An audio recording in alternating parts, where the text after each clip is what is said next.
Alright, hi Benny, how you doing? You being a good boy? Yeah. So, this is Benny, and we're going to be playing another round of Find It. And this is going to be yet even harder. Now, these are definitely games that unless a dog has some natural talent in this, you should just let them go with the easier games, because this can easily become frustrating for a dog who doesn't have decent scenting ability. Right, Benny? Yeah.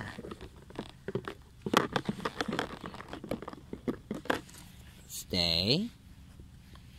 I always try to let the dog get a scent on what they're going to find, so that they know what I'm sending them out for. And it also helps for future training.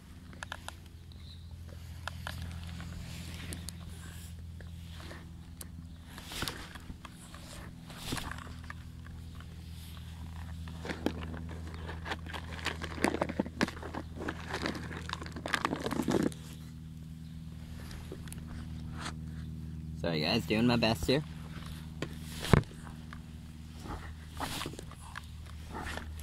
Hey, Benny, settle down. Sit. Now. Hey. Stand. Come here. Sit. Hey. No. Stay.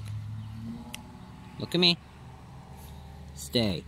Yeah. Always be prepared to enforce your commands in these kind of situations. You don't want the dog getting any ideas. And you want to maintain perfect control in these kind of situations. It can get dangerous if the dog isn't listening and focusing and doing what they're told. So, anyways,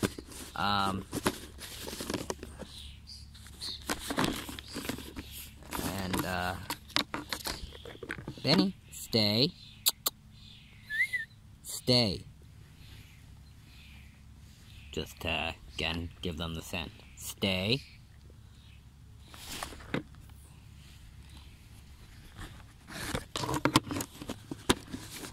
Good boy, Benny. So, yeah, this game is significantly harder than some of the other games he's played, but he should be able to handle it no issue without frustration. But, be careful. You don't want to push too hard on your dog. You want this to be fun. Hey, Benny? Are you ready? Okay, go get it. Go find it. Where is it? Find it.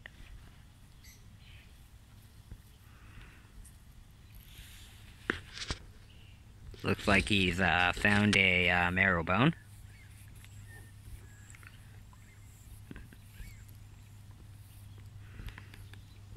He's such a smarty.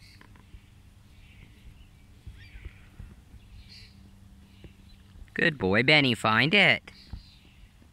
Where is it?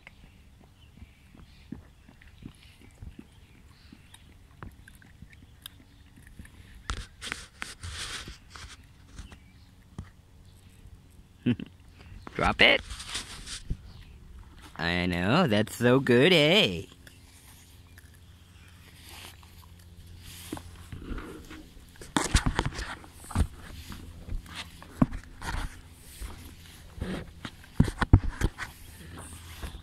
When you have these kind of leads, you never want to leave any lengths of, that's, for them that they can get tangled up in, or if they decided to, say, take a running leap, they would have a lot of line to get, up to speed with. You want to keep, any potential slack or, looseness to an absolute minimum. Obviously you don't want, active tension in the leash while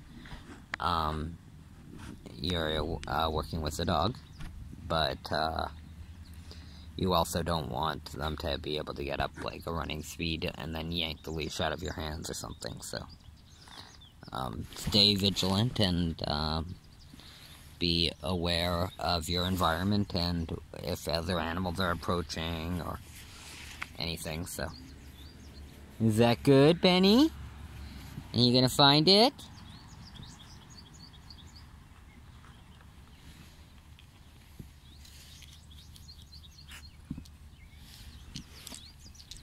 the best I can here, guys. Gotta remember, I've only got 2 hands. Only one person, and I'm by no means an expert in this. I'm not an expert in this YouTube stuff. Good boy, Benny. I'm not an expert as a videographer.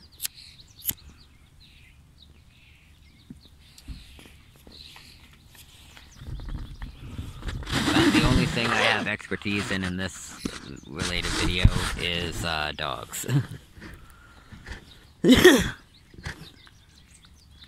So, good boy, Ben. Good morning. Yeah. Obviously, your major focus should be the dog and what they're doing, but don't get so focused that you aren't aware of the other people and animals around you. Make sure you're aware of how your dog's responding and reacting to them, because you don't want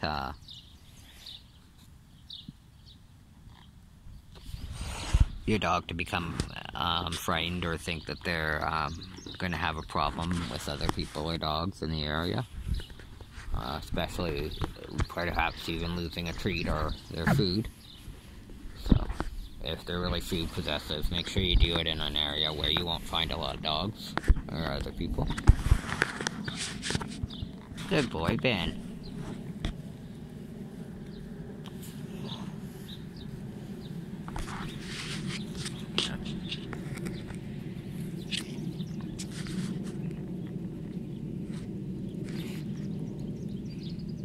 Is that good?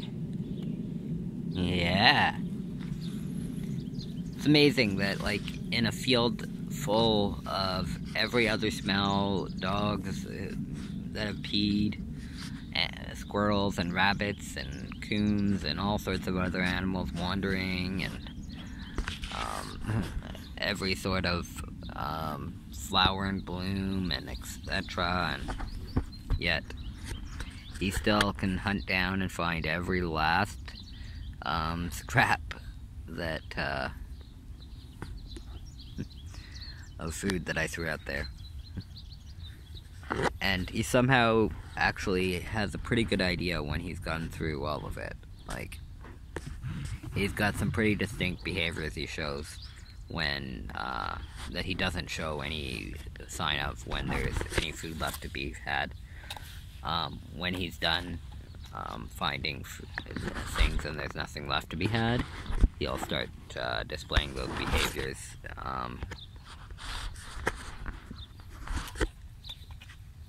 Like, for example, he doesn't focus on marking and other creatures and such as much as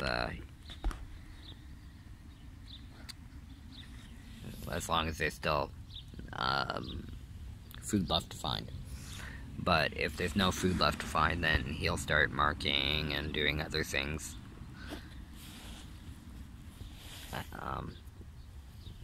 I try to follow his signal. Worst case is he misses a few pieces and some squirrel or something gets a treat. Whatever the animal is, even an herbivore, they can use the protein and extra fat and nutrients that they don't normally get. Even the most ardent vegan animal can and usually will eat meat if they get the chance. They're just usually unable to without becoming bitter themselves, so they don't try. But if they get a chance for free meat, they won't turn their nose up at the chance.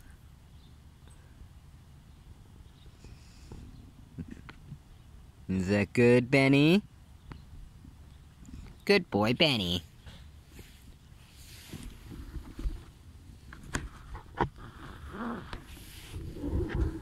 Sorry, just trying to bring the leash in, guys.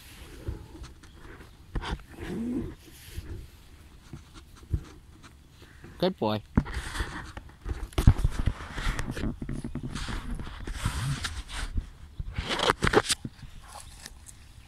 when you're first working on these harder levels, you should also use higher value rewards. So, when they're new to it, kibble probably, I mean, unless a dog really likes kibble, it's probably not going to be enough to motivate your dog, especially to find each last piece. With Benny, he will find every last piece. He will never leave a piece behind. He's hilarious about that.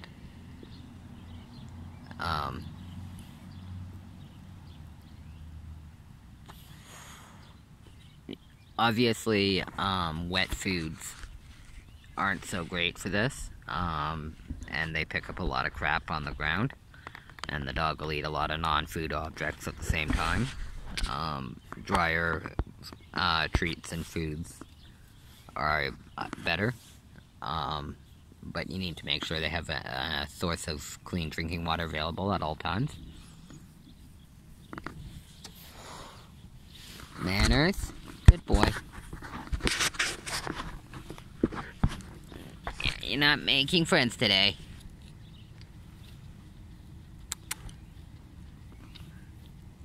See, he's starting to mark and starting to do other things. Benny! So he's focusing on more than just the game anymore. That's saying to me that the varying odors are becoming significantly less and less motivating for him at this point.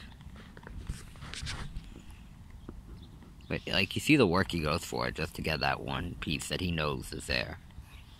Where is it? You gonna find it?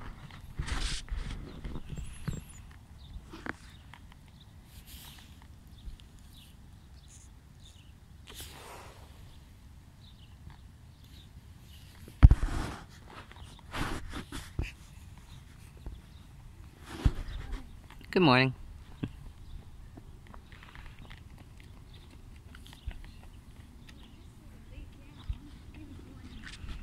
Good boy, Benny. About his garden, his vegetable garden.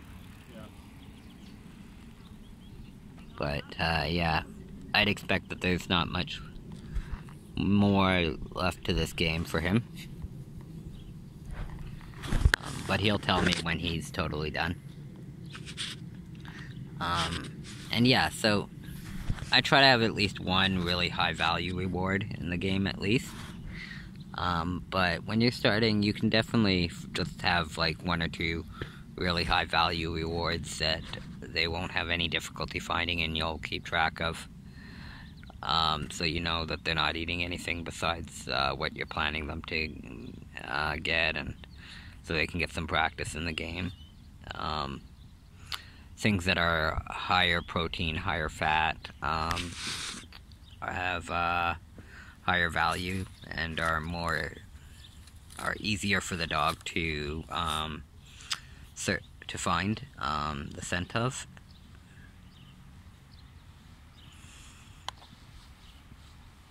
So.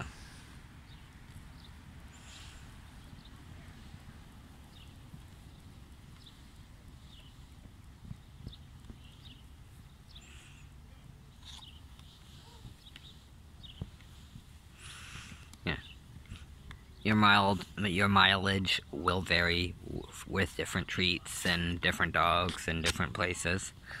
The more distractions and, you know, the more heavily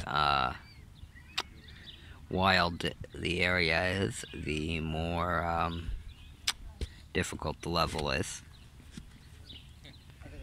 But, good boy, Ben.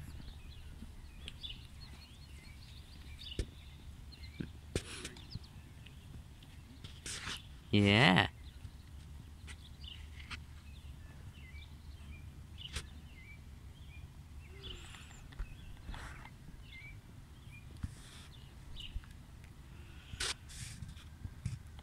Anyways, hopefully everybody is enjoying their day.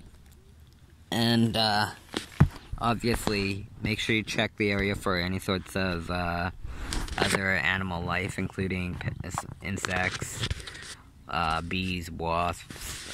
Some wasps and bees like to make nests in the mud. where they are very aggressive animals. You don't want the dog to come across one. Same with like ant nests, and other varying pests that could be problematic if the dog, if you threw out some food and they swarmed the food and the dog went to get the treat and ended up getting a mouthful of swarms of dangerous insects. That would not be a good day out. So be very aware and check the areas that you're playing the game in. If you know the game, like, if you know the area, still check it. Like you saw last night.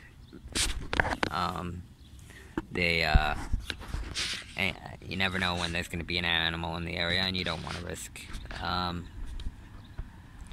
any confrontations. You know, it's better for whatever creature to get the food and the treats from the game than it is for, and you go get a new meal for the dog kind of thing, than it is to risk the animal being harmed as a result. Obviously, you have to watch and pay direct attention to the dog. That's part of the reason that sometimes the film isn't ideal, and my recording isn't the best. Obviously, just the simple fact that I'm not good at this, and this isn't my area of expertise, more than is reason enough for why I suck at this. But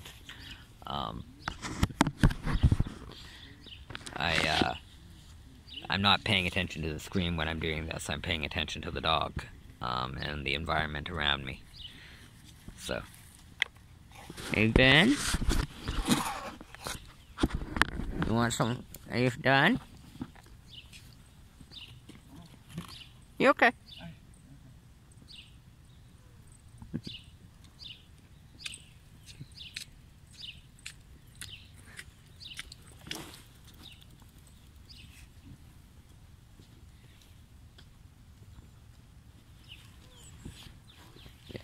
Like I said, I'm not really focused on the camera or anything. I'm focused on what's going on around me and making sure that the situation is remaining safe and healthy and everybody's having fun. You know, if suddenly I see the dog start kind of whimpering or acting bizarre or rubbing, then maybe I can know that, hey, there's something going on. I should check him out. After all of these games, I search his person, his body, thoroughly several times to make sure that there's no ticks or mosquitoes or anything that have been getting all over him. There's not a heavy mosquito tick population in this area, so I'm pretty lucky, but I'm still pretty vigilant. Well, I haven't found any actual ticks or, and I've only found a handful of mosquitoes here and there. I still have his varying bits of personal protective gear that I have for him to take care of him and make sure that his needs are taken care of.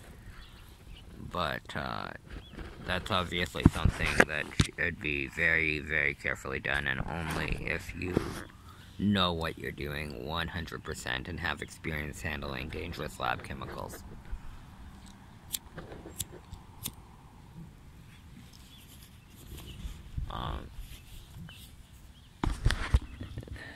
The same kind of concept as people who'd use this stuff to spray bug nets. So if you find directions online for refreshing the repellents in bug nets, those directions will apply. The only difference is, instead of soaking it, I just spray the exterior of the coat and clothing. So one side, the side that's facing away from the dog, and the side that's... Benny, no, out of there. Good boy, Benny. Manners. It's always good to practice your obedience and remind them about their placing commands and that they have to stay in a specific area. They're not allowed to just go wherever they feel like. Sorry about that. Doing my best. Yeah. As long as you're being vigilant, you shouldn't have too much of a concern. I mean, the main issues with fleas and ticks stem from how long they're on and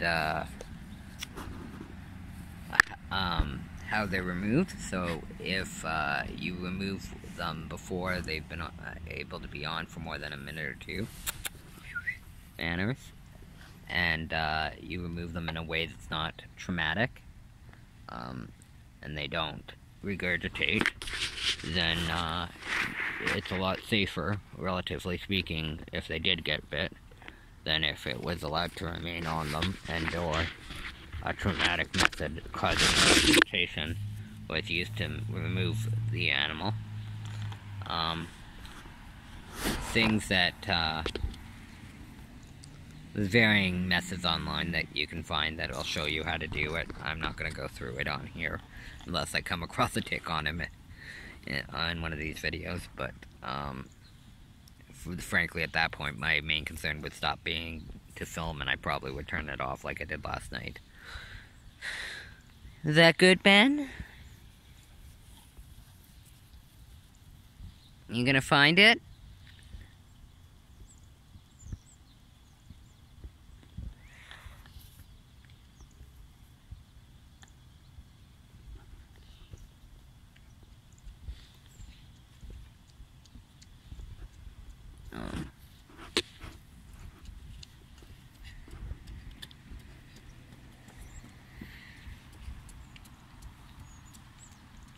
Mosquitoes are kind of hit or miss. It kind of depends on how fast the dog's moving around and whether or not the dog's staying in the same area, and how that community and area deals with mosquitoes in general.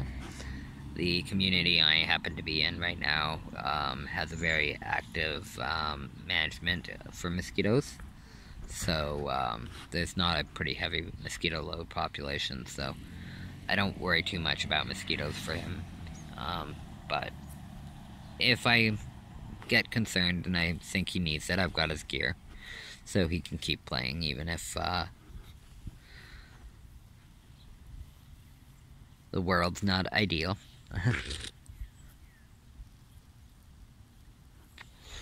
To me, it's more important that the dog get their time, whether it's rain or snowing or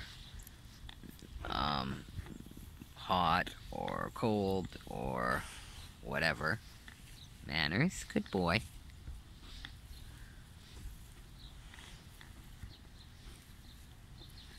Manners. Hang on, guys. Come here. Come on. I know.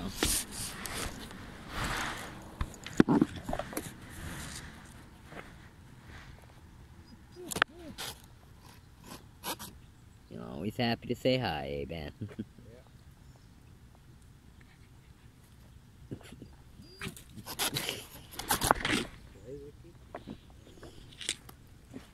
You love to tease them, don't ya?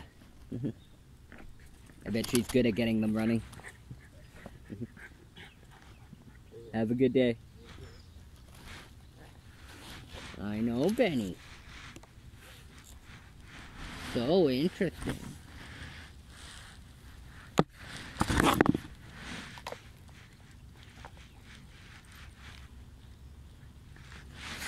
Sorry guys, I had to put you down for a minute. We had a friend come over to say hi, so. Benny. I know. Yeah, you got to say hi. Sit.